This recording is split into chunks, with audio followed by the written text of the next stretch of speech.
Hola, un saludo aquí desde Arbeláez, Cundinamarca. Mi nombre es José Ramiro Bertieri, soy parte del nodo Colombia Humana Arbeláez. Y quiero compartirles una reflexión respecto de un tema que surgió a partir de unas declaraciones de la representante Susana Boreal, que pues manifestó que es consumidora de marihuana. Eh, Ese es un tema que no lo voy a abordar aquí en este espacio, o bueno, no en esta ocasión. Eh, es un tema complejo, pero lo que sí vemos es que a partir de esas declaraciones, pues obviamente se genera la tensión, empiezan ciertos activistas a generarle contradicción a la representante, lo cual podríamos decir que es normal, entre comillas, ella como figura visible, entre comillas, dio papaya para que se plantee el tema, no para que la juzguen a ella. Creo que intencionalmente lo hizo además porque ha respondido en relación con eso. Pero sí sucedió una situación que en mi sentir es muy molesta, muy triste que se presente. Y es que algunas personas que manifiestan haber trabajado con la representante en campaña hablan de que les quedaron debiendo plata, de que les hicieron unas promesas, de que no les pagaron por un trabajo. Y además surge un tema ahí con un segundo tema que es la contratación o la participación de una persona que la asocian como compañero sentimental de la representante, como en parte de la unidad de trabajo legislativo con un ingreso mensual que podríamos decir importante. ¿Sí?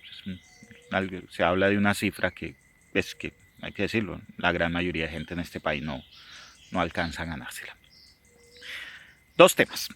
Uno, la vivencia de la campaña en los territorios, en las regiones, y no creo que haya sido muy distinto en Medellín, la campaña del pacto y lo que significó especialmente la lista del pacto, fue un poco distinto ya en la campaña presidencial. Pero en las elecciones de Congreso no hubo plata. En general no hubo plata. El pacto organizó su lista, empezó a mover, incluso habían unas tensiones durísimas entre los integrantes de la lista en un momento que hacían que en general la gente le metiera algo de la ficha al pacto, pero pues también hubo mucha gente que estuvo ahí como en la tensión de sí, hagámosle fuerza al pacto y metámosle la ficha al pacto, pero eso, y en la práctica no hubo plata, es decir, no hubo alguien de las listas que dijera yo como número 2 de la lista, número 3 de la lista, número 5 de la lista, no los tengo en la cabeza quiénes son, eran los 1, los 2, 3, en fin. Eh, Me voy a mandar la mano al drill para financiar la campaña porque justamente las listas cerradas acaban eso. ¿Sí? Es decir, mm, ¿cómo así alguien, no sé, en el puesto 85 de la lista del Congreso, pues no le pone un peso? Porque la probabilidad de llegar es difícil. Pero incluso los que están en los primeros lugares de la lista, pues, aunque tengan una probabilidad más cercana, tampoco es que pongan eso. Las listas cerradas agotan esa práctica. Y en general no hubo plata. Y la realidad es que los que hicimos campaña en las regiones antes aportamos. No llegaba publicidad. Nosotros mandamos a hacer nuestros pendones, nuestras pancartas, estampar nuestras camisetas. Alguien ofrecía las camisetas estampadas y se las comprábamos. ¿Sí? Una iniciativa ahí de una pequeña economía popular de alguien que decía, la camiseta te vale 20.000 pesos estampada y pues sí, seguramente se ganaban algo, pero no era pues el negocio, no. Entonces que salga gente a decir, ahora es que yo trabajé en una campaña y me prometieron plata, con todo respeto, pero están meando fuera el tiesto. Con todo respeto, pero además están, como se dice coloquialmente, sí, en el campo, meando fuera el tiesto, porque es que uno no se involucra en una campaña como esta, de la Colombia Humana y del Pacto, con la expectativa que es que le van a pagar por ir a ponerse una camiseta y recorrer las calles. En discusiones que tenía en Twitter, alguien me decía, Ramiro, pero es que yo sí he trabajado para campañas y he cobrado. Ah, bueno, pero espere. Porque una cosa es que, por ejemplo, usted lo contraten para diseñar una pieza publicitaria o una campaña publicitaria, o para organizar un evento, o para alquilar un sonido, o para proveer un servicio logístico. Usted ofrece su servicio, claramente dice mi servicio vale tanto, hace un contrato y cobra. Eso es trabajo. Y eso, y el que hace ese trabajo, el que le alquila los parlantes al pacto histórico, se los alquila a los conservadores, se los alquila a Uribe, se los alquila a Cambio Radical, se los alquila a cualquier partido, porque lo que está prestando es un servicio. Él no está comprometido con una causa política. ¿Sí? Entonces, eso hay que diferenciarlo. Pero que a mí me digan que alguien por ponerse una camiseta, recorrer las calles, ir a acompañar un proceso, pretende cobrar un salario, con todo respeto le digo, está meando fuera el tiesto. Y aquí, en lo que es la Colombia humana, interpreto yo, no le jalamos a eso. Estamos aquí por convicción, hacemos trabajo voluntario, no aspiramos a tener un trabajo de tiempo completo dedicado al activismo político, porque eso tiene un claro conflicto de interés. Eso.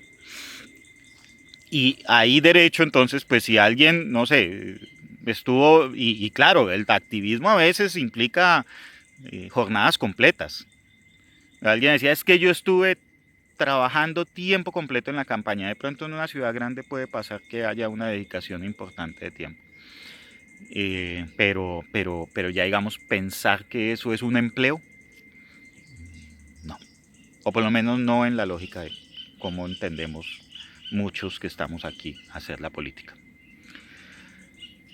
Un segundo tema tiene que ver con las unidades de trabajo legislativas y este tipo de situaciones que se dan, en las cuales, más allá del caso puntual de la representante, más allá del caso y digamos, de las situaciones que se dan, yo sí creo que debemos llamar la atención como movimiento e incluso plantearle a nuestros representantes que exista una regulación al respecto. Más allá del caso puntual, insisto, una unidad de trabajo legislativo que es un privilegio que tienen los congresistas, los senadores representantes. Ahora mismo no recuerdo si, por ejemplo, a nivel de diputados tienen eso, pero muy probablemente, si no existe, existe la práctica. En el Consejo de Bogotá existe. Y una unidad de trabajo legislativo se supone que es un equipo de apoyo a la persona que está construyendo leyes, en la lógica de hacer ese trabajo que es construir leyes, hacer control político, etcétera, etcétera. Pero aquí se ha degenerado el tema, y se ha degenerado desde hace rato. Entonces la unidad de trabajo legislativo es la forma como el político tiene para pagarle el favor a alguien que hizo campaña. Que eso es distinto, es pagar el favor, no es remunerar, ¿sí? No es empleo, es un favor pagado en algunos casos. O incluir a la gente en la unidad de trabajo legislativo es un mecanismo que utiliza el político para mantener enlaces en donde tiene su caudal electoral, ¿cierto? Entonces, la persona de la unidad de trabajo legislativo muchas veces no es una persona necesariamente competente, es una persona que en muchos casos ni siquiera tiene idea de cómo funciona el Congreso o de los temas sobre los cuales el político pretende hacer incidencia, sino que es la persona que mantiene el caudillismo o mantiene el contacto con las redes. Esto especialmente tiene mucho significado en la Cámara de Representantes. ¿Por qué? Porque entonces el representante del territorio, no voy a nombrar ninguno para no entrar digamos, en juicios de valor, pues nombra como parte de su unidad de trabajo legislativo a su amigo o a su conocido o a la persona que le mantiene organizando los eventos y las actividades políticas en su territorio de destino, en su territorio de origen. Perdón. Con todo respeto, pero yo creo que esa no es una tarea de una unidad de trabajo legislativo. Así actualmente se considere legítima, así actualmente se considere que pues que es que el representante, el congresista tiene la libertad de conformar su equipo. Los contribuyentes que pagamos impuestos y en general el presupuesto del Estado, en el caso de los representantes a los órganos legislativos, si se les provee la posibilidad de contratar a alguien es para que hagan su trabajo allá, no para que mantengan su caudal político en su territorio de origen. El que un representante se sostenga allá en el ejercicio de su labor y sea reelegido, no puede depender de que él ponga a alguien de su unidad de trabajo legislativo a hacerle campaña. ¿Sí? De que él tenga un activista a sueldo en el territorio. Eso no tiene, sinceramente no tiene presentación. No tiene presentación que existan en las unidades de trabajo legislativo gente que no tiene las competencias para estar ahí. Y ahí entramos en un dilema duro porque entonces no diría, entonces solo estudios y posgrados valen. No, no necesariamente. Yo creo que el activismo político permite hacer visibles diferentes formas de conocer los problemas de los territorios. Una forma es obviamente pues los estudios académicos, la trayectoria. Otra forma la experiencia laboral, pero también seguramente hay otras formas, por ejemplo el trabajo comunitario, eso hay que decirlo.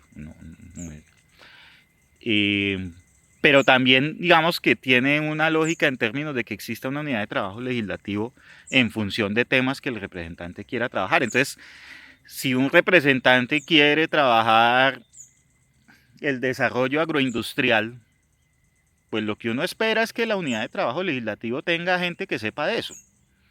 ¿Sí? Lo que a mí, y particularmente fijo mi posición crítica, y porque ya también hemos pasado sobre este tema en varios casos, es que el activista de Twitter es la unidad de trabajo legislativo. ¿Y cuál es su virtud? No, es que es experto en comunicaciones, yo con todo respeto, pero están hablando carreta. ¿Mm? Tendrá muchos seguidores, pero que sea experto en comunicaciones, vaya a ver, porque es que ya sabemos que seguidores se consiguen de diversas maneras. Ahora, si es que está ahí porque tiene muchos seguidores, lo que le están es pagando un trabajo propagandístico, no un trabajo de construcción legislativa. Uno dirá, no, pues es que por ahí derecho puede construir comunidades, pues depende, man, porque es que cuando la gente hace propaganda, vuelve el tema, el que vende propaganda se la vende a Uribe o se la vende al Pacto Histórico, se la vende a Roy Barreras o se la vende a Gustavo Bolívar, por poner un nombre, pongo un nombre, no digo que sea, se la vende al Partido Liberal y al Partido Conservador en el mismo municipio, porque es que el que vende propaganda, pues ese es su negocio. Y como dijo Pepe Mujica, algo que tenemos que buscar es que la gente que llegue a la política es porque quiere hacer política, porque tiene una convicción de unas causas, porque quiere efectivamente trabajar desde la política para construir un país y no hacer negocio. Como dijo Pepe Mujica, si quieren hacer negocio, que se dediquen a los negocios, allá pueden hacer plata. Pero venir aquí al trabajo de la gente, a involucrarse en el trabajo de una causa que es una causa que lleva décadas, que es una causa de gente que ha visto, ha padecido la violencia, que es una gente que es la causa de unas personas que hemos visto las desigualdades, que las hemos padecido, que es la causa de un montón de personas que incluso pudiendo tener de pronto algunos orígenes de pronto no tan sacrificados, pues tienen la convicción de que esto debe cambiar, que es la causa de la gente que está comprometida con temas como el cambio climático, como una transición energética hacia un modo de construir un planeta más sostenible, que es la causa de la gente que, teniendo matices, por ejemplo, expresa un compromiso hacia temas como la equidad de género. Venir aquí solo a hacer propaganda, a vender propaganda, con todo respeto, no es legítimo. aterrizar en estos movimientos creyendo y diciendo, no, entonces yo le trabajo de lunes a viernes y usted me paga un sueldo, con todo respeto, no funciona. No es, la política no es un espacio para venir a aterrizar buscando resolver el problema económico personal, porque ese, o por lo menos ese no es el que entendemos, creo muchos, interpreto el sentir de muchos, el pensamiento de la Colombia humana. Entonces seguramente vamos a tener que pensar desde la Colombia humana y plantearle, y desde el pacto histórico, y plantearle a nuestros representantes que hay que modificar esas prácticas de la elección de las unidades de trabajo legislativo, porque sinceramente no pueden seguir siendo ni pagaderos de favores, ni nombraderos de amigos, ni nombraderos de gente que más allá de tener un propósito de trabajo allá en el Congreso o en donde se hace la legislación, lo que tiene es una intencionalidad de mantener unas cuotas burocráticas o de mantener un caudal, una maquinaria electoral. Entonces, son puntos de vista.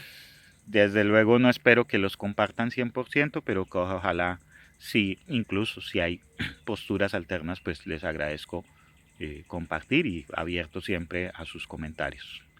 Y muchas gracias y seguimos en contacto.